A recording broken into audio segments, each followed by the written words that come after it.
السلام علیکم ورحمۃ اللہ وبرکاتہ۔ سامعین و ناظرین، عظیم برطانیہ کے کیپٹل دارالخلافہ لندن کے اندر ہم موجود ہیں۔ ہمارے ساتھ سربراہ متحدہ کشمیر پیپلز نیشنل پارٹی سردار شوکت علی کشمیری موجود ہیں، جو کہ جنیوا سے تشریف لائے ہیں ریسنٹلی برطانیہ کے دورے پر۔ ان سے ہم بات کرتے ہیں کہ کشمیر کی جو تازہ ترین صورتحال ہے، کیونکہ کشمیر پر یہ دسترس رکھتے ہیں، ایک اتھارٹی کی حیثیت رکھتے ہیں یونائٹڈ نیشن کے اندر، یورپین یونین کے اندر اور پوری دنیا کے اندر ایک مؤثر آواز ہیں۔ سردار صاحب، پہلے تو میں بڑا شکر گزار ہوں آپ کا وقت دینے کا۔ تھوڑا سا بتائیے گا کہ ابھی جو سینیریو ہے ریسنٹلی، دو گروپ جو ہے ہمیں ورلڈ پاورز کے بنتے ہوئے دکھائی دیتے ہیں۔ امریکن جو ہے وہ اپنے گروپ کو سپورٹ کر رہے ہیں، چائنا جو ہے وہ بھی ایک معاشی طاقت کے طور پر اور سپر پاور بھی اس کو کنسیڈر کیا جا رہا ہے، یورپین یونین میں ایسی آوازیں بھی آ رہی ہیں۔ تو آپ کیا سمجھتے ہیں اس سینیریو کے اندر کشمیر کا جو کیس ہے، آیا اس کا حل ہو چکا ہے؟ اس کے حوالے سے کوئی فیصلہ ڈیسیژن دے دیا گیا ہے یا کہ اسی طرح وہ لنگر آن ہے؟ اس حوالے سے دیکھنے سننے والوں سے کچھ اپنے تاثرات شیئر کیجیے گا۔ بہت شکریہ، آپ نے ٹائم نکالا، آپ یہاں تشریف لائے۔ جہاں تک آپ کے سوال کا تعلق ہے، بنیادی طور پر جو رسپیکٹو گورنمنٹس ہیں وہ تو کوشش کر رہی ہیں کہ جو بھی وہ فیصلے کرے ریاست جموں کشمیر کے حوالے سے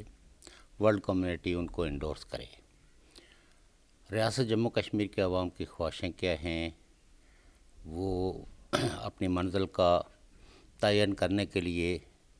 جس طرح کی خواہش رکھتے ہیں، تو سر دست جو ہے وہ میں یہ سمجھتا ہوں کہ چونکہ ریاست جموں کشمیر ایک تاریخی ریاست ہے اور ہمارا اپنا سٹینڈ یہ ہے کہ ریاست جموں کشمیر کو اگر تقسیم کر دیا جائے، بعض جو طاقتور حکومتیں ہیں وہ اپنے طاقت کے بل بوتے پہ، تو یہ مسئلہ حل نہیں ہوگا۔ اس میں کوئی شک نہیں کہ کشمیری عوام کو امن چاہیے، ریاست جموں کشمیر کے باشندوں کی یہ بڑی قدیم خواہش ہے، اور ورلڈ کمیونٹی کو بھی میں یہ سمجھتا ہوں کہ کشمیری عوام کی اس خواہش کی تکمیل کے لیے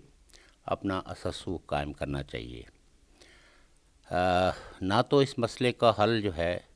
وہ دہشت گردی کو فروغ دینا ہے اور نہ ہی زور زبردستی سے کشمیری عوام کی خواہشوں کو کچلنا مسئلے کا حل۔ سردار صاحب، ابھی جو افغانستان کی یعنی بقول وہاں کے جو ابھی موجودہ جنہوں نے بھی اس کو کیپچر کیا ہے، آکوپائڈ کیا ہے، بقول ان کے جو بھی حکومت وہاں پر بنی ہے، اس کے بعد سینیریو اس میں کیا یعنی کیا اثر انداز ہو سکتی ہے کشمیر کی تحریک کے اوپر، یا کشمیریوں سے اس کی کیا وابستگی آپ دیکھتے ہیں؟ دیکھیے، بات یہ ہے کہ افغانستان جو ہے وہ پارٹ آف گریٹ گیم ہے، اور یہ خطہ کافی عرصے سے جنگ و جدل کا شکار ہے۔ اس میں مختلف جو بین الاقوامی طاقتیں ہیں ان کے اس خطے سے کچھ ڈیفرنٹ قسم کے تقاضے ہیں جو شاید خطے کے لیے سود مند نہ ہوں، بٹ وہ اس طاقت میں ہیں کہ اس خطے کی صورتحال میں اپنی مداخلت جاری رکھ سکتے ہیں۔ چونکہ ہمارا خطہ، جس کو آپ جنوبی ایشیا بھی کہیں یا برصغیر پاک و ہند، یہاں ابھی بھی جو ریاستی ادارے ہیں وہ اب پورے طریقے سے عوام کی خواہش اور خطے کی ضرورتوں کا نہ تو احاطہ کر سکے ہیں اور نہ ہی اپنا رول متعین کر سکے ہیں۔ اس لیے سہولت کاری تو ہوتی رہی ہے، جیسے افغانستان میں ایک مسلسل ایک ایسی جنگ کو فروغ دیا جاتا رہا ہے جس میں افغان عوام جو ہے وہ سفرہ رہے، وہاں ایک کشت خون جاری رہا ہے جو آپ کی اور ہماری آنکھوں کے سامنے، اور ابھی بھی یہ نظر نہیں آتا کہ وہاں پائیدار امن قائم ہو سکے گا ان پالیسیوں کی وجہ سے، یا جو سٹیک ہولڈرز یا ایکٹرز ہیں ان کے نزدیک کوئی پیس کی کوئی خواہش موجود ہے۔ لیکن میں یہ سمجھتا ہوں کہ بین الاقوامی برادری میں وسیع پیمانے پہ تو ایک احساس ہے کہ خطے تبھی ترقی کرتے ہیں جب ان خطوں کے اندر امن ہو، اور علاقائی جو جتنے بھی تنازعات ہوں وہ پرامن بقائے باہمی کے اصولوں کے تحت حل ہو۔ اچھا، روس اور یوکرائن کا جو ابھی یہ چل رہا ہے تصادم یا معاملہ سامنے آ رہے ہیں، اس کا آپ سمجھتے ہیں ساؤتھ ایشیا پر بھی کوئی افیکٹ ہوگا؟ وہاں کے کنٹریز جو ہیں اس سے متاثر ہوں گے؟ یقیناً اگر آج چونکہ ہم گلوبل ایج میں رہ رہے ہیں جہاں پوری دنیا ایک گلوبل ولیج ہے، تو کسی ایک خطے کے اندر بھی اگر کوئی جنگ و جدل ہوتی ہے یا صورتحال بدلتی ہے یا جنگی ماحول قائم ہوتا ہے تو اس کے اثرات تو یقیناً پڑیں گے۔ اگر براہ راست نہیں پڑیں گے تو بالواسطہ طور پر پڑیں گے، چونکہ آج کی دنیا کی لڑائی کو ہمیں سمجھنا چاہیے کہ یہ مارکیٹ کی لڑائی ہے، یہ اپنا اثر رسوخ قائم کرنے کی لڑائی ہے۔ لیکن کیا جو لوکل ایکٹرز ہیں، لوکل جو سٹیک ہولڈرز ہیں، ان کو اس لڑائی کا ایندھن بن کے یا حصہ بن کے تو اپنے اپنے خطوں کے اندر غربت پالنی چاہیے، یا وہاں ایک دوسرے سے مکالمہ کریں، گفتگو کریں اور امن کو انشور کرنے کے لیے وہ سارے اقدام کریں جسے کانفیڈنس بلڈنگ میئرز کہ ہم ایک دوسرے پہ بھروسہ کر سکیں۔ تو بھروسہ تبھی ہوگا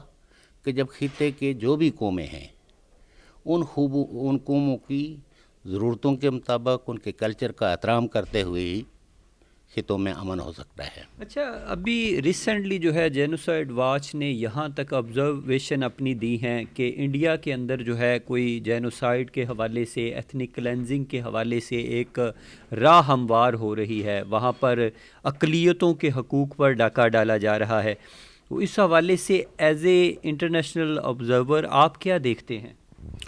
دیکھیے، بات یہ ہے کہ یہ مختلف لابیز کے اپنے اپنے انہوں نے خطوں کا انتخاب کیا ہوا ہے کہ کس جگہ کو ہم نے کس طریقے سے ہائی لائٹ کرنا ہے۔ میں تو آج بھی دیانتداری سے یہ سمجھتا ہوں کہ اقلیتوں کے جو حقوق ہیں وہ زیادہ کمپرومائزڈ ہیں پاکستان کے اندر، جہاں عقیدے کے اختلاف کی بنیاد پہ لوگوں کا قبرستانوں کو بھی اکھاڑا جا رہا ہو اور ایک اپنے مخالف عقیدے کو مارنا جو ہے وہ ثواب سمجھا جاتا ہو، تو ایتھنک کلینزنگ جو ہے وہ اقلیتوں کے حوالے سے تو اس خطے میں زیادہ اس کے خطرات ہیں، اور ڈیسٹیبلائزیشن بھی ہے پاکستان میں۔ پولیٹیکل جو فورسز ہیں جو یہ چاہتی ہیں کہ ڈیپ سٹیٹ ان کے افیئرز میں مداخلت کرنے کے بجائے ایک فری فیئر الیکشنز دیں اور ایک ٹرانسپیرنٹ سسٹم ہو، اور سول افیئرز میں جو ہے وہ انٹیلیجنس ایجنسیز کی یا فوجی جنرلوں کی مداخلت نہ ہو، جوڈیشری جو ہے وہ فری ایکسس کر سکے یا لوگوں کے لیے زیادہ انصاف کے لیے سپیس پیدا کرے۔ نو ڈاؤٹ دائیں بازوں کی جو ایکسٹریمسٹ موومنٹس ہیں وہ ہندوستان کے اندر بھی موجود ہیں، وہ دنیا کے دیگر خطوں کے اندر بھی موجود ہیں، اور میں یہ سمجھتا ہوں کہ یہ جو انتہا پسند تحریکیں ہیں جن کے نزدیک دوسروں کے کلچر، دوسروں کی خواہشوں، دوسروں کی شخصیتوں، دوسروں کے عقیدے کا احترام نہ ہو، تو ایک بحران تو پیدا ہوگا، اور اس کا ایفیکٹ براہ راست ملکوں کی اکانومی پہ بھی پڑتا ہے، چونکہ ملک ترقی تبھی کرتے ہیں کہ جب عوام میں جڑت ہو، ان میں اتحاد ہو، ایک دوسرے کی شخصیت کا احترام ہو۔ تو اس لیے ان تحریکوں سے جو کوئی بھی یہ توقع رکھتے ہیں کہ ان کے مذہب کی فتح ہو جائے گی، تو تاریخ اس بات کی گواہ ہے کہ کوئی طاقتور سے طاقتور مذہب بھی کمزور سے کمزور مذہب کو شکست نہیں دے سکا۔ لیکن جن معاشروں میں یہ ہم آہنگی پیدا ہوئی، جس کو فرقہ وارانہ ہم آہنگی کہتے ہیں، تو ان معاشروں نے ترقی کی۔ یورپ میں بھی ایک دور میں بڑی مذہبی جنگیں رہی ہیں، چرچ بہت طاقتور تھا، لیکن جب انہوں نے جمہوریت قائم کی اور انسان کے حق کو تسلیم کیا، اس کی فریڈم آف ایکسپریشن کو آنر کیا، اس کی فریڈم آف موومنٹ کو، آج آپ ایک ملک کے شہری ہوتے ہیں، پاسپورٹ آپ کے پاس ایک ملک ہے، لیکن 27 ملکوں میں آپ کو بغیر کسی ریسٹرکشنز کے جو ہے وہ آپ کی فریڈم آف موومنٹ جو ہے وہ انشور کی جاتی ہے۔ تو ہمارے ہاں بھی ہمیں وہ مطالبے، اصل میں پرابلم یہ ہے کہ جنوبی ایشیا اور خاص کر کے ہندوستان اور پاکستان کے کانٹیکسٹ میں دیکھا جائے تو ایک ٹریپ ہے، ایسے نعرے ہیں جن نعروں کا بنیادی طور پر عوام کے زندہ دکھوں سے کوئی تعلق نہیں ہے۔ جس معاشرے میں انسان کو ووٹ لینے یا ووٹ دینے کا حق نہیں ہے، آپ الیکشن میں صرف اس لیے حصہ نہیں لے سکتے کیونکہ اسٹیٹ کو آپ کے نظریات سے اختلاف ہے، تو وہاں سب سے پہلا فرض کیا ہے کہ انسان کے اس حق کو منوانے کے لیے جدوجہد کی جائے۔ جہاں ہیومن رائٹس کی وائلیشنز ہو تو ان وائلیشنس کو کم کرانے کے لیے اپنا اثر رسوخ، اپنی صلاحیتیں، اپنا اسکل استعمال کرنا چاہیے. لیکن ہم آج بھی فاشزم، تھیوفاشزم، ایکسٹریمزم، کمیونلزم، کہیں نہ کہیں یہ جو اسٹیٹس کے ٹریپس ہیں، ان ٹریپس میں پھنسے ہوئے ہیں. اور جو کوئی بھی احترام انسانیت کی بات کرتا ہے، اس کو فتوے لگا کے اس مطالبے جو ہماگیر مطالبہ ہوتا ہے، اس کی انٹینسٹیز کو کم کرنے کی کوشش. سردار صاحب، جن لوگوں کو ماضی کے اندر پرو انڈین کہا جاتا تھا یا ہندو نواز جو ہے قیادت کہا جاتا تھا، آج وہ بھی جو ہے ہرزہ سرائی کر رہی ہے. محبوبہ مفتی کو دیکھ لیں، سجاد لون کو دیکھ لیں، فاروق عبداللہ کو دیکھ لیں، وہ بھی آواز اٹھا رہے ہیں کہ جناب ہمارے ساتھ زیادتی ہو رہی ہے، ہمارے حقوق غصب کیے جا رہے ہیں. آپ اس کو کس تناظر میں دیکھتے ہیں؟ دیکھیے، بات بنیادی طور پہ نا، ہم ہوتے ہیں جو ریاستوں کے ٹریپ میں ایک دوسرے کو پرو انڈیا، پرو ڈیموکریسی، اینٹی ڈیموکریسی، پرو مذہب، اینٹی مذہب بناتے ہیں. جو شخص جس گھر میں پیدا ہوا، بنیادی طور پر تو مجھے نہیں لگتا کہ وہ اپنے والدین کے مذہب کا احترام نہیں کرے گا. اسی طریقے سے دنیا کے اندر ویوز ہیں. مثلا جہاں ڈیموکریسی ہے تو ہم سمجھتے ہیں کہ بہت سارے مسائل کو ایڈریس کرتی ہے ڈیموکریسی، ارسپیکٹو آف ریلیجن اور کلر اور ایتھنیسٹی. جن معاشروں کے اندر جو ہے وہ ڈیموکریسی نہیں ہوتی، تو وہاں طاقت جو ہے وہ انسان کے حق کا تعین کرتی ہے، انسانیت نہیں. تو یہی وجہ ہے کہ محبوبہ مفتی ہوں یا ڈاکٹر فاروق عبداللہ ہوں، یعنی نیشنل کانفرنس ہو یا دیگر پارٹیاں، وہ الیکشنز کو پارٹیسپیٹ کرتی رہی ہیں. اور لیکن انہوں نے کبھی بھی اپنے رائٹس جو کشمیریوں کے، جو ریاست جموں کشمیر کے جو مفادات تھے، اس کو سرنڈر نہیں کیا. لیکن چونکہ ہمارے منہ میں جب لقمہ دے دیا جاتا ہے تو اس لقمے کی بنیاد پہ ہم عقیدے کے اختلاف پہ دوسرے کو قابل گردن زن نہیں قرار دیتے رہتے ہیں. تو رائٹس کی مومنٹس کو سمجھنا اور اس کے ساتھ اپنی وابستگی، یہ ریاستوں کے حکمرانوں کو یا اداروں کو یا پالیسی سازوں کو زیادہ تکلیف پہنچاتی ہے بنسبت اس کے کہ ہم کوئی کسی ریٹرک کے. اچھا، کچھ ڈائسپورا جو جماعتیں ہیں یا لیڈرشپ ہے، وہ یہ بھی کہتی ہے کہ ایگزائل گورنمنٹ جو ہے کشمیر کے حوالے سے بنا دی جائے تو یہ بھی ایک بڑا بہتر سلوشن ہے. آپ اس پہ کیا رائے دیں گے؟ میں یہ سمجھتا ہوں کہ یہ جو یعنی بین الاقوامی معروض کو نہ سمجھنے کی وجہ سے یہ ایک فرسٹریشن یا ایک رد عمل ہے. ایگزائل گورنمنٹ جہاں جہاں بھی بنی ہیں تو ان خطوں کے جو نمائندے ہیں انہوں نے اپنے لیے سفیشینٹ سپیس کیا بین الاقوامی سطح پہ. اور جس خطے میں، جس جگہ پہ آپ ایگزائل گورنمنٹ، یا تو آپ کے پاس سپیس ہو کہ اپنے ملک میں بنائیں تو وہ تو ایک مزاحمت کی علامت بن سکتی ہے. لیکن خطے کے اندر تو آپ کے پاس ایک انچ زمین بھی نہ ہو